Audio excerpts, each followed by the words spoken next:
All right, taking a look at our current radar, we are tracking a couple of thunderstorms out there, mainly just west of Okeechobee County at the current moment, as well as one down south in portions of Palm Beach County. It hasn't quite reached any bigger communities just yet, but over the next hour to 2 hours, we could be watching it pushing off towards the east. Very slow conditions, though, as it does push off towards the east. And I don't even know if it'll stay together for that long because we are going to be losing that daytime heating.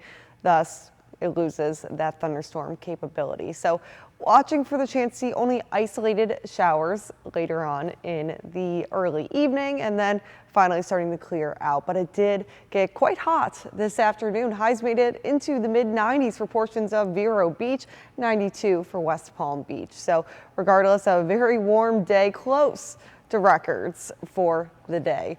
Otherwise, temperatures now are starting to cool back down. We're in the mid 80s for Stewart, coming in at 86, 90 in Jupiter. Winds fairly light right around the southeast.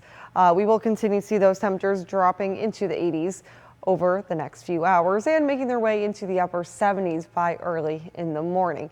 We are still tracking that Saharan dust over us at the current moment. Pretty light concentrations, but as we head into tomorrow, it will start to push off towards the north. We will lose some of that concentration of dust and finally start to dissipate as we head into Monday night. So this is going to be the last of the dust pushing out of here, at least for the next several days. That's going to put us back into that more typical Florida summer-like pattern with afternoon showers and thunderstorms. So raising our rain chances to about 40% on Tuesday, 50% for Wednesday, but 40% is pretty much that usual scattered afternoon shower activity with our sea breeze pushing through.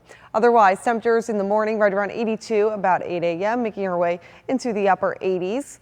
Late in the day, we do have a chance to see some isolated inland storms try to develop. Highs will make it into the lower 90s yet again for us. So we will be tracking a mostly sunny sky to start your day, but chance for those isolated afternoon showers and thunderstorms, definitely a possibility. Only about 30% of us seeing that rain. So once again, it's going to be inland and after the lunch hour through about 5, 6 in the evening before we see that rain activity pushed out of here. And then we'll be tracking additional thunderstorms moving in Tuesday afternoon. So a little bit more of that widespread coverage across our area.